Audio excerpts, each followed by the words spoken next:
Hello children, myself Sarika and this is our Communicating English class.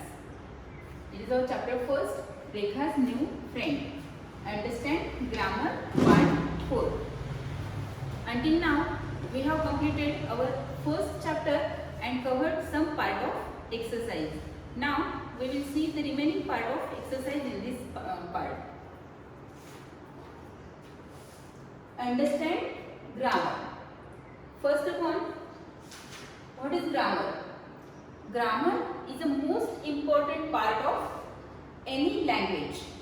Without grammar, we can't speak or write correct language.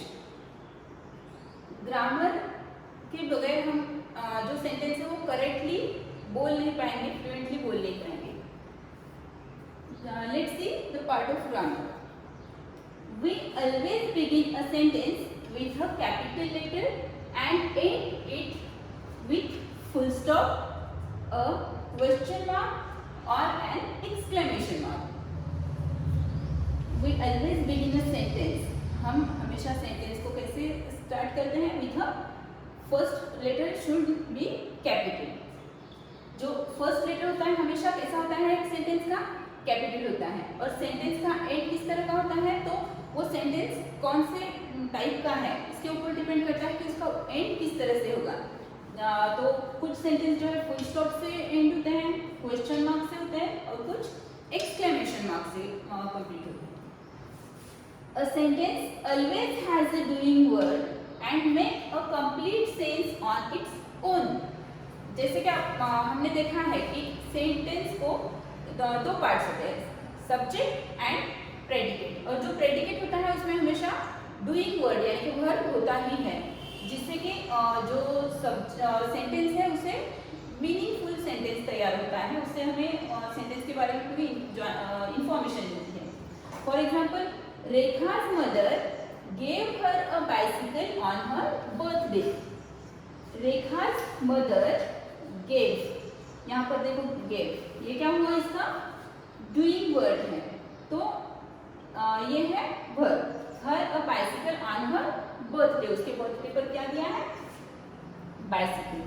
Rekha loved her new bicycle. Love से इसकी जो new bicycle है वो बहुत पसंद है. तो हर एक सेंटेंस में क्या होता है? डूइंग वर्ड होता है, वर्ब होता है. Question I, complete this sentences in your own word. अब यहाँ पर कुछ सेंटेंसेस दिए हैं जो कि आपको आपके खुद के ओन वर्ड्स में कंप्लीट करने हैं. अब यहाँ पर मैंने कुछ आंसर्स लिखे हैं, तो आप यहाँ पर खुद के दिल से भी आंसर लिख सकते हैं. जैसे कि first one is my birthday is on. यहाँ पर डेट क्या लिखी है? 6 सितंबर. तो आपको आपकी बर्थ डेट यहाँ पर लिखनी है जो भी है. Then second one, I will be 10 year old this year. आप 10 ईयर ओल्ड के हो जाओगे इस साल. तो यहाँ पर आपको क्या लिखना है? ये आपको आंसर ये आपको खुद से लिखना है. 9 year, 10 year, 11 year, what ever it is. I will be 10 year old this year. Third one, on my last birthday, I had a party at my place. I had a party at my place. On my last birthday, मेरे last birthday पर I had क्या किया था? Party की थी at my place. Then fourth one, my friends and family made me feel very happy. My friends and my family made me feel very happy. Fifth one, this year I want to spend my birthday with my grandmothers. अब यहाँ पर आप आपके दिल से आपका answer लिख सकते हो कि आपको आपका बर्थडे इस साल किस तरह से मनाना है, किसके साथ मनाना है. तो ये आंसर आप आपके खुद के दिल से आप ये सब लिख सकते हो. Use grammar. Question J. Rearrange these words to make sentences. Remember to begin with capital letters and end with full stop. जैसे हमने देखा है कि हर एक सेंटेंस का फर्स्ट लेटर जो है कैपिटल होना चाहिए और लास्ट में यहाँ पर एक सेंटेंस है, स्टेटमेंट्स है, तो यहाँ पर फुल स्टॉप होगा लास्ट में. तो यहाँ पर जो सेंटेंस दिए हुए हैं, अब सेंटेंस क्या होता है? Sentence a group of word which has some sense. Group of word यानी कि ग्रुप ऑफ वर्ड तो है लेकिन उसका कुछ मीनिंग होना चाहिए। अब यहाँ पर देखो एक सेंटेंस हम देखते हैं। First one, birthday got present Rekha many on her. अब यहाँ पर एक ग्रुप ऑफ वर्ड है लेकिन इट हैज नो मीनिंग। कुछ मीनिंग है क्या इसे? नहीं है, कोई भी इसका मीनिंग नहीं निकल रहा है क्योंकि ये ग्रामेटिकली करेक्ट वे में नहीं लिखा है। यानी कि अगर जब तक इस सेंटेंस को हम प्रॉपर वे में नहीं लिखेंगे तब तक इस सेंटेंस को कुछ भी मीनिंग नहीं रहेगा। ये सिर्फ एक ग्रुप ऑफ वर्ड है लेकिन सेंटेंस नहीं हो सकता है। तो हमें क्या करना है कि ये जो वर्ड्स हैं, ये जो ग्रुप ऑफ वर्ड है, इसे प्रॉपर वे में लिखकर सेंटेंस बनाना है और first letter should capital and end with full stop. तो देखते हैं यहाँ पर क्या हमें करेक्ट किस तरह से करके लिखना है। यहाँ पर Rekha got many presents on her birthday. तो ये सेंटेंस क्या हो जाएगा? Rekha got many presents on her birthday. तो देखा आपने कि सेम वर्ड सेम है लेकिन यहाँ पर वो ग्रामेटिकली करेक्ट लिखे हुए नहीं है। वो सिर्फ ग्रुप ऑफ वर्ड है लेकिन उसका कुछ भी मीनिंग नहीं निकल रहा है। जब हम उसे करेक्ट वे में लिखेंगे तब उसका कुछ मीनिंग आएगा तो ही वो सेंटेंस कहलाएगा। Second one, bike new very much she like her. अब इसका कुछ मीनिंग आ रहा है क्या? नहीं। तो हमें क्या करना है? उसे फिर से रीअरेंज करके लिखना है। तो she like her new bike very much. She हमने स्टार्टिंग में क्या लिखा है? Subject. She like her new bike very much. आगे आएगा predicate. Third one, wanted she right learn to bike her too। इसे करेक्ट करके लिखते हैं she। सबसे पहले क्या आएगा? सब्जेक्ट। तो she जो है first letter should capital. she wanted to learn bike her to ride her bike। यानी कि ये जो वर्ड्स है वो हमें करेक्ट करके लिखना है। She wanted to learn to ride her bike. Fourth one, falling she kept off bike her. अब इसका कुछ भी मीनिंग नहीं निकलेगा। हमें ये सेंटेंस फिर से करेक्ट करके लिखना है। She kept falling off her bike. She kept falling off her bike. Then fifth one, dot friend Rekha's her Alice to the ride bike। यहाँ पर फिर से हमने क्या किया? स्टार्टिंग में क्या लिया? सब्जेक्ट लिया, नाउन लिया। Rekha's friend Alice taught her to ride the bike। Subject आया है स्टार्टिंग में एंड देन प्रेडिकेट आया है। Rekha's friend Alice taught her to ride the bike। यानी इसमें क्या है? वर्ब भी है और रिमेनिंग पार्ट जो है ये क्या है? प्रेडिकेट। क्वेश्चन के, work with a friend, choose words from each column and make sentences. You may add words of your choice to complete the sentences. अब यहाँ पर क्या है? 3 कॉलम्स दिए हुए हैं जिसमें नेमिंग वर्ड है, सब्जेक्ट है, नेमिंग वर्ड है। दूसरे कॉलम में क्या है? डूइंग वर्ड्स है और थर्ड कॉलम में हमें क्या करना है? सेंटेंस बनाकर लिखना है। यानी कि क्या? तो फर्स्ट कॉलम में से नेमिंग वर्ड लेना है, सेकंड कॉलम में से वर्ब लेना है और सेंटेंसेस बनाने हैं। हम कोई भी नेमिंग वर्ड किसी भी वर्ब के साथ ज्वाइन करके कोई भी सेंटेंस बनाकर यहाँ पर लिख सकते हैं लेकिन वो ग्रामेटिकली करेक्ट होना चाहिए। तो फर्स्ट जो डूइंग वर्ड है लुक्स। तो लुक्स के साथ हमने लिया है द वेदर। यानी द वेदर नेमिंग वर्ड लिया, the weather looks. The weather looks good. Weather कैसे दिखाई दे रहा है? Good. Then second doing word है इज। इसके साथ हमने नेमिंग वर्ड लिया है the bike. The bike. The bike is a gift from her grandmother. अब राइट, डूइंग वर्ड क्या है? राइट। तो यहाँ पर हमने rides her bike every day. Rekha rides her bike every day. Fourth word is cooks. तो her mother cooks tasty food. Fifth doing word है has, और has के साथ हमने लिया है her sister, ये नेमिंग वर्ड लिया है. Her sister has a helpful nature. Her sister has a helpful nature. अब यहाँ पर आप अपने दिल से भी कुछ भी सेंटेंस बना सकते हो, लेकिन नेमिंग वर्ड और वर्ब सेम होने चाहिए. Right well. Question L. Rekha's mother sent her to the stationery shop to buy envelope. रेखा की मम्मा ने रेखा को कहाँ से भेजा है? स्टेशनरी शॉप भेजा है टू बाय अ एनवेलप खरीदने के लिए. तो अब हमें क्या करना है?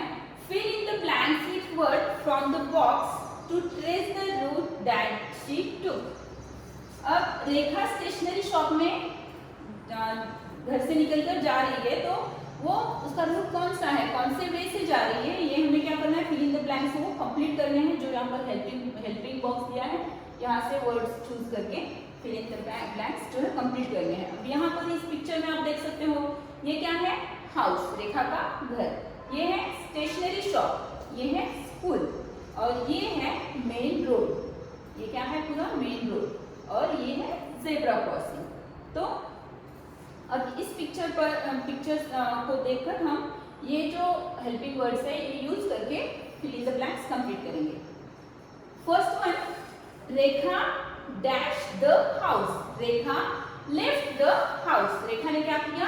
लेफ्ट द हाउस, यानी घर छोड़ा उसने, घर से निकल रही है वो बाहर से. सेकंड क्या है? Dash she dash the main road. First she reach the main road. घर से निकलकर वो पहले कहाँ पहुंच गई है? मेन रोड पर. Then third, dash she dash left. Then she turn left, यानी मेन रोड पर आकर उसने क्या किया? टर्न किया है लेफ्ट साइड में. Fourth, she does dash the road carefully.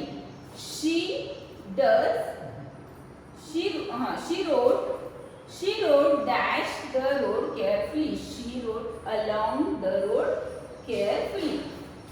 Fifth one, she slowed dash at the zebra crossing.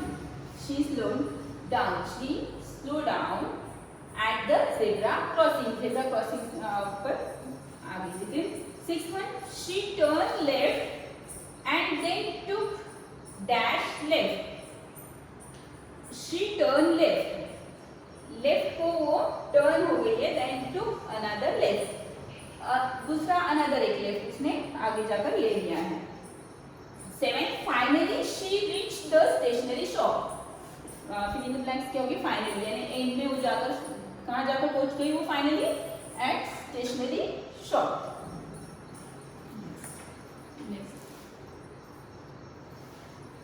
Then life skill. Question M.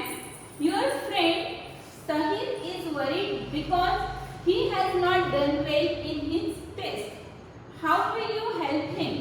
Pick the option you will choose. आपका एक फ्रेंड है साहिल, उसकी जो test है अच्छे से नहीं दे पाया है वो, तो उसकी वजह से क्या है? वरीड है, बहुत वरीड होने की वजह से आप आपके फ्रेंड को किस तरह से हेल्प करेंगे? यहाँ पर 4 ऑप्शंस दिए हैं, तो आप आपकी फ्रेंड को ऐसे समय में किस तरह से हेल्प करेंगे? तो ये यहाँ आपको ऑप्शन जो है चूज करने हैं. First one, tell him that marks are not important. आप क्या करेंगे? उसे बताएंगे कि मार्क्स आर नॉट इम्पोर्टेंट. ऐसे बताकर उसका दिल बहलाएंगे क्या? कि जाने का, अच्छी नहीं गई है तो नहीं गई है, मार्क्स की कोई अहमियत नहीं है, ऐसे बताएंगे क्या? नहीं. Then let him copy your answers next time. ऐसे बताएंगे आप उन्हें कि जाने दो, नेक्स्ट टाइम क्या करो? कॉपी करो. Is it right? नहीं, ये भी नहीं. हम हमारे फ्रेंड को ऐसे मिसगाइड कर सकते हैं क्या? रॉन्ग वे में हम उन्हें जाने के लिए बता सकते हैं क्या कि let him copy your answers next time आप कॉपी करो. Is it right? No. Then third one, study for the next test together. Next test के लिए हम एक साथ मिलकर इकट्ठा मिलकर स्टडी करेंगे। हाँ, इट्स राइट, ये एक ऑप्शन हो सकता है कि हम हमारे फ्रेंड को इस तरह से समझाएंगे कि हाँ, इस बार आपकी टेस्ट अच्छी नहीं गई है तो ठीक है, कोई बात नहीं, नेक्स्ट टाइम हम क्या करेंगे, मिलजुल कर इकट्ठा बैठकर स्टडी करेंगे। तो यहाँ पर ये आंसर सही है।